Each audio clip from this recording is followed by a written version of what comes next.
as we approach our 50th anniversary and we took stock of where we were, we realized that over the years, we had continued to grow in size, in offerings, in market share to record levels.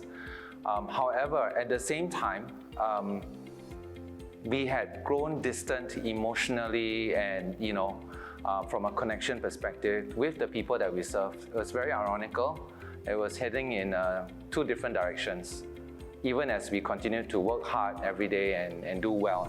The genesis of the idea for Frontline CEO was really, we wanted to, number one, appreciate all the efforts and the skills and the capabilities and the passion of our frontliners by telling a story that flipped the table, right? By getting the big boss to actually help out at the front line, doing his best. But obviously, he's not trained in those tasks.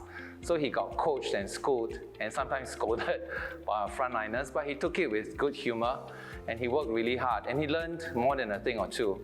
So this was really to demonstrate the humility that and sort of a gratitude that we have towards our frontliners who are truly the heroes serving our customers each and every day. One of the obstacles, as I mentioned earlier, was inherently we had not been really doing a good job in winning the hearts and minds as we did before in the early days. And so to sort of reverse that perception in the marketplace was one key challenge. The other challenge was the fact that we had grown to the multiple business units and multiple, businesses and brands over time. So people had quite a diffuse perception of who we were and what we stood for.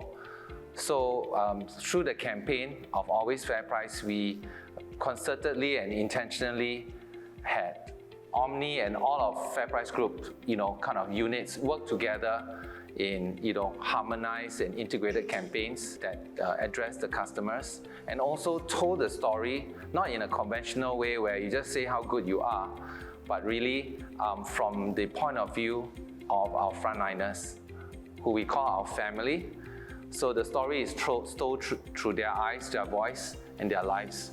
And I think that worked very well. The human stories really was a very different approach for us. And from all the results that we got from tracking brand sentiment and brand equity, it's working very well.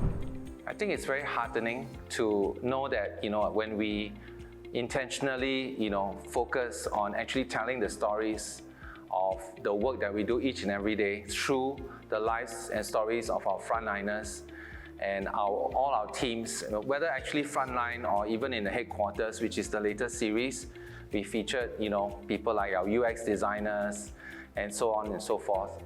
It's really been very heartening that it works quite well, and we'll continue to move forward to not only do our best job for the customers as they go about their daily lives, but also in our storytelling as well.